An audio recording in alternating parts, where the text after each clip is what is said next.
টাইমিটৰ দৰ্শকসকলক স্বাগতম জনাইছো। এবাৰ আধাৰ কাৰ্ডৰ নামত ধন সংগ্ৰহ। আধাৰ কাৰ্ডৰ নামত ধন সংগ্ৰহ কৰি ৰাজ্যৰ ৰোষৰ সন্মুখীন হৈছে এগৰাকী মহিলা। আমি জনাই আছো এই মুহূৰ্তৰ এটা গুৰুত্বপূৰ্ণ খবৰ। আধাৰ কাৰ্ডৰ নামত বিভিন্ন সময়ত ধন সংগ্ৰহৰ গুৰুতৰ অভিযোগ উত্থাপন হয়। পুনৰ এনে ধৰণৰ ঘটনা সত্য হৈছে। এবাৰ হাপেখাটিত আধাৰ কাৰ্ডৰ নামত এনে ঘটনা সত্য হৈছে। ৰাজ্যৰ ৰোষৰ বলি হৈছে এগৰাকী মহিলা। হাপেখাটিৰ আধাৰ কেন্দ্ৰত অনিয়ম হোৱাৰ এই গুৰুতৰ অভিযোগ।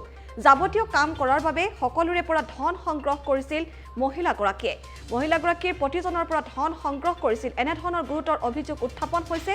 সংগঠনৰ বিষয়ববীয়াৰ পৰা ধন সংগ্ৰহ কৰি এতিয়া মহিলাগৰাকী বিপদত পৰিছে। ৰাজ্যৰ ৰোষৰ সন্মুখীন হৈছে মহিলাগৰাকী। আমি পুনৰ জনাইছো দৰ্শকসকলক, আধাৰ কাৰ্ডৰ নামত ৰাজ্যত নানা ধৰণৰ ঘটনা সত্য হৈছে। ধন সংগ্ৰহৰ গুৰুতৰ অভিযোগ উত্থাপন হৈ আছে। এবাৰ পুনৰ এনে ধৰণৰ ঘটনা সত্য হৈছে হাপেখাটিৰ আধাৰ কেন্দ্ৰত অনিয়ম হোৱাৰ অভিযোগ উঠিছে। এগৰাকী মহিলাই বহু লোকৰ পৰা ধন সংগ্ৰহ কৰিছিল। যিগৰাকী মহিলাক আমি দৰ্শকক দেখুৱাই আছো, এই মহিলাগৰাকীৰ বিৰুদ্ধে উঠিছে গুৰুতৰ অভিযোগ। আধাৰ কাৰ্ডৰ নামত ধন সংগ্ৰহ কৰি এতিয়া ৰাজ্যৰ ৰোষৰ বলি হৈছে। কাম কৰিবলৈ থৈছে ফৰ্ম ভেৰিফাই কৰিবলৈ ভেৰিফাইজন থৈছে, সুপাৰভাইজ কৰিবলৈ সুপাৰভাইজাৰজন থৈছে আৰু অপাৰেটৰৰ কাৰণে কম্পিউটাৰ কাম কৰিবলৈ অপাৰেটৰজন থৈছে। তেতিয়াহ'লে আপোনালোকে ফৰ্ম কিয় লিখিব? ৰাইজৰ সুবিধা দিছে, আৰু যি ঘটনাই এতিয়া স্থানীয় লোকসকলৰ মাজত যথেষ্ট প্ৰতিক্ৰিয়াৰ সৃষ্টি কৰিছে। বিভিন্ন প্ৰশ্নৰে থকা সৰকা কৰিছে মহিলাগৰাকী। দেখুৱাই আছো সেই দৃশ্যাংশ প্ৰত্যক্ষ কৰিছে হাপেখাটিৰ আধাৰ কেন্দ্ৰৰ দৃশ্য এয়া। যিসকল ভুক্তভোগী আচলতে তেওঁলোকে এই মহিলাগৰাকীক নানা ধৰণৰ প্ৰশ্ন কৰিছে আৰু বিভিন্ন প্ৰশ্নৰে থকা সৰকা কৰিছে। ৰাজ্যৰ ৰোষৰ বলি হৈছে এই মহিলাগৰাকী। বহু লোকৰ পৰা ধন সংগ্ৰহ কৰিছিল আধাৰ কাৰ্ডৰ নামত। যাৱতীয় কামসমূহ কৰাৰ বাবে অনিয়মভাৱে টকা সংগ্ৰহ কৰিছিল আৰু সম্প্ৰতি এতিয়া ৰাজ্যৰ ৰোষৰ বলি হৈছে মহিলাগৰাকী। এই ঘটনাই এতিয়া সমগ্ৰ অঞ্চলটোত প্ৰতিক্ৰিয়াৰ সৃষ্টি কৰিছে। ফৰ্ম ভেৰিফাই কৰিবলৈ ভেৰিফাইজন থৈছে, সুপাৰভাইজ কৰিবলৈ সুপাৰভাইজাৰজন থৈছে আৰু অপাৰেটৰৰ কাৰণে কম্পিউটাৰ কাম কৰিবলৈ অপাৰেটৰজন থৈছে।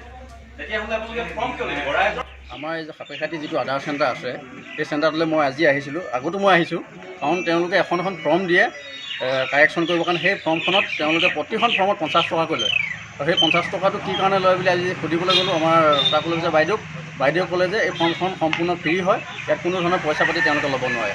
ইতিমধ্যে আমি গম পাই আছিলোঁ। আমি সংগ্ৰামী যুৱ ছাত্ৰ পৰিষদ অসমক চৰাইদেউ জিলা সমিতিক আমাৰ বহুত লোকে অৱগত কৰি আছিলে। হাপেখাটি আধাৰ চেণ্টাৰটোত যিখন ভেৰিফাই ফৰ্ম দিয়ে, যিবিলাক মানুহৰ ডকুমেণ্ট ক্লিয়াৰ নাথাকে, সেই ডকুমেণ্ট ক্লিয়াৰ নথকা মানুহবিলাকক এখন ভেৰিফাই ফৰ্ম দি গেজেটেড অফিচাৰ চাইন কৰি পেলাই এখন আনি পেলাই দিলে ডকুমেণ্ট ক্লিয়াৰ হয় আৰু আধাৰৰ কাৰণে উপযুক্ত হয়। সেই ফৰ্মখনৰ নামত এই চেণ্টাৰটোত 50 টকাকৈ এজন মেম্বাৰৰ পৰা এজন লোকৰ পৰা 50 টকাকৈ লৈ আছে এখন ফৰ্মৰ বিনিময়ত। ইতিমধ্যে আমি BDO ছাৰক অৱগত কৰিলোঁ। BDO ছাৰক অৱগত কৰাৰ পিছত আমি চাৰ্কুল অফিচাৰ বাইদেউক অৱগত কৰিলোঁ। চাৰ্কুল অফিচাৰ বাইদেউ ইতিমধ্যে কৈছে এই ফৰ্মখনৰ নামত কোনো পইচা ল'ব নোৱাৰিব। আধাৰ কাৰ্ডৰ যিখন ভেৰিফাই ফৰ্ম দিয়ে সেইখন সম্পূৰ্ণ ফ্ৰী। গতিকে আমি এই বাইদেউৰ লগত কথা পাতিলোঁ। বাইদেউৰ লগত কথা পাতি পেলাই আমি ইয়াত আধাৰ চেণ্টাৰত আমি দাবী জনাইছোঁ। ইতিমধ্যে তেওঁলোকে প্ৰায় আগষ্ট মাহৰ পৰা এতিয়া নৱেম্বৰ মাহলৈকে প্ৰতিখন ফৰ্মৰ বিনিময়ত ভেৰিফাই ফৰ্মৰ বিনিময়ত 50 টকাকৈ লৈ আছে।